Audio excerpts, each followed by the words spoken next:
right, Keith, we're here today. We're going to talk about some of the tools we use to build fence. Anytime you're building a fence, if you've got the proper tools, it makes that job so much easier, safer, and you end up with a better looking fence by using proper tools. It does, Van, and the tools to build fence are just endless. I mean, there's so many options out there. People get confused about what they should be using. Yes, absolutely, and part of it will depend on the style of fence you're building and different things, and we can go through some of those tools here and explain what they are.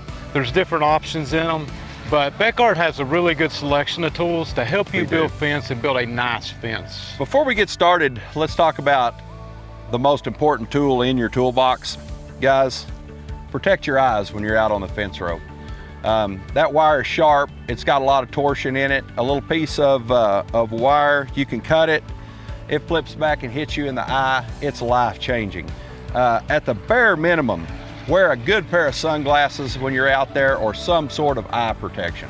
Absolutely, great point, Keith. We both have friends that's lost eyes with wires, so we always want to be careful, make sure we protect ourselves around our eyes, because even making one cut, that wire can fly up in a heartbeat. Life-changing, Van. Absolutely.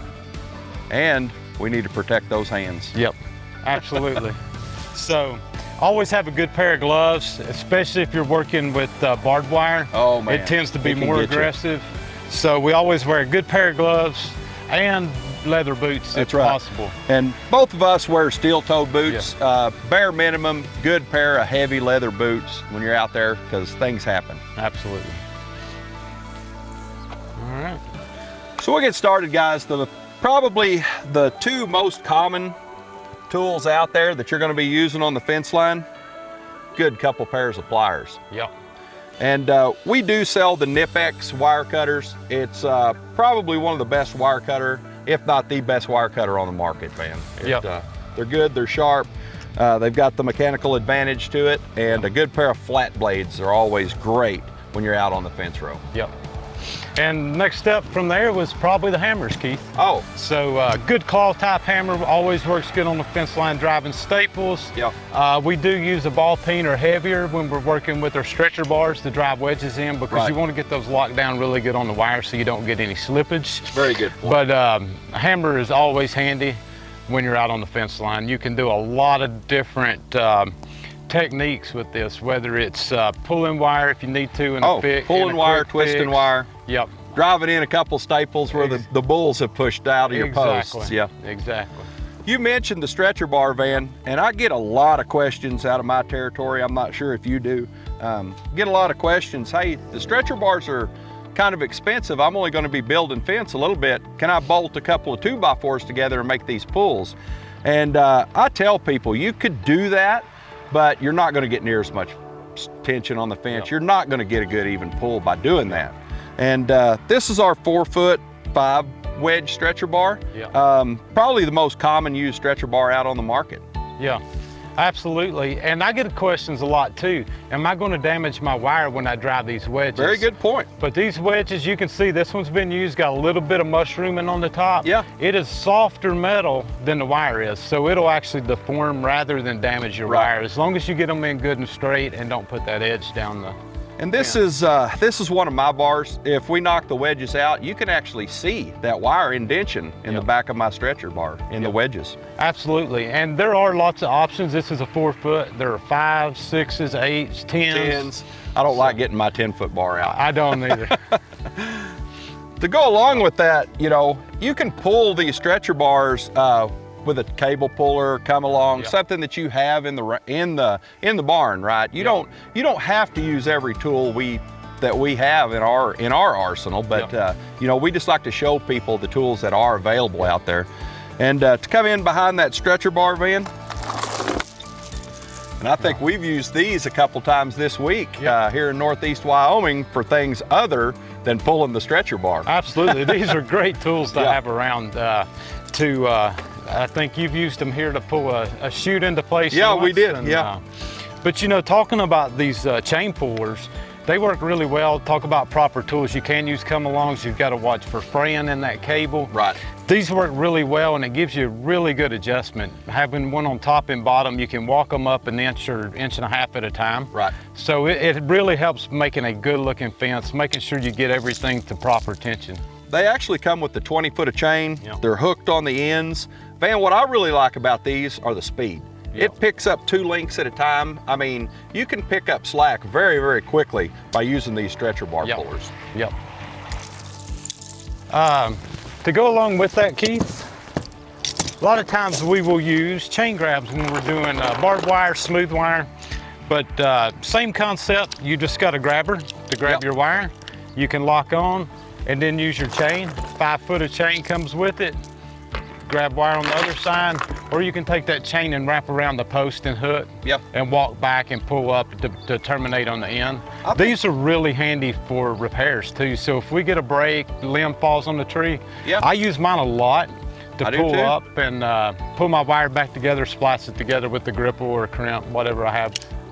That's probably the most overlooked tool in our arsenal. I mean, not a lot of people use those, but it is one of the most versatile tools that I've got.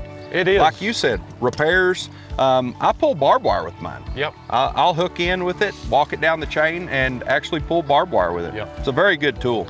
They are like we said, repairs. I use mine all the time.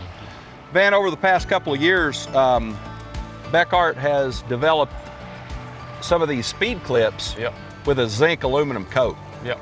And those speed clips make tying up fence posts on pipe, on T-posts very, very quick. Yep. But you have to have the tool to go along with it. Yep. And that's our drill chuck. Absolutely, and they work really easy. You just wrap around the post, pinch your ends together, it goes into the chuck. When it spins up, just keep holding it wide open. It cuts your tails off.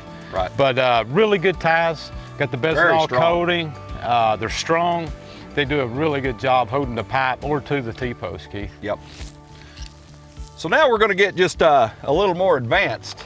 Over the past couple of years, the power staplers have become very, very popular. Yes, they and have. sure saves on the shoulder. Yes, it does, and the time. Yep. This is the power stapler from Delfast. This is the gun that we use and the gun that we promote. And it's a gas electric gun. It will drive into hedge. It'll drive into age treated posts. I mean, I haven't found one that's so hard that I don't get some sort of hold in it. I mean, it's a very good gun. And this one is a little bit unique, Van. Yep.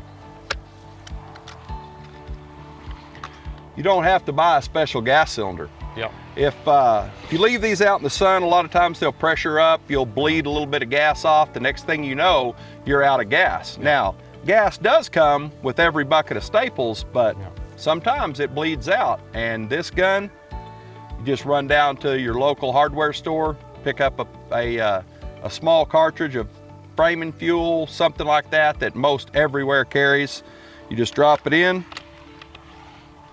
put it into the chute, lock it up, you're ready to go. Yep. And one thing I like about these too, talking about different types of woods, you can shoot 1.5 inch, 1.75 inch, and 2 inch staples. Right. So if you do get into softer wood, you can get longer staples, or you're in a high pressure situation, or maybe animals on both sides, you can shoot the longer staples to get a better hold. Right. Those staples are ribbed as well. You'll see about a 20 to 30% better holding power with the Delfast staples. Very, very good point. One of the tools that we don't have with us today here on location is a post pounder. Yep. There's some gas models out there. You and I both use a gas-powered T-post driver, and our T-post drivers will actually drive pipe. We don't carry one, but it's always a good tool to have building fence. It's so much quicker, so much easier. And we actually have a hydraulic post pounder that goes on the skid steer. Yep. And speeds life up. But those are a little more of the advanced tools. Yeah. We're talking about the hand tools today. But one of the tools that Van and I really, really like, Yep. the gripple torque tool.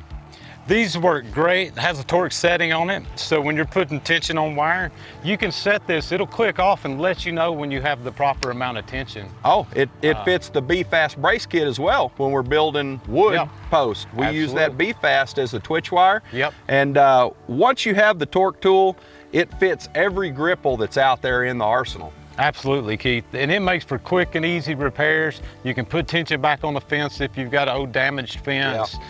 New builds, they're so quick to slide wire into. If you need to adjust a little tension, if you're doing a woven fence, you can do that. And if you got one line that maybe slipped in your bar a little if you're using sandwich boards. And we've got lots of videos using the torque tool. We use it for repairing barbed wire. You can see that on our website. You can see me and you building some electric fence on your place using the torque tool as well. So check out those videos as well if you want to see that torque tool in action and how versatile it can be. And a lot of people don't know you can actually strip knots with this. It's got some grooves here to strip knots. So we do. Really good tool to have on the fence line. So talking tools, guys, just feel free to reach out on the fencing.beckart.com website. Hit that Ask the Fence Pro section of our website and send Van and I a question about these tools if you have anything you want to talk about. Absolutely. Remember, on your next fencing project, check us out at fencing.beckart.com. Beckart, made in the USA. Thanks for watching, guys.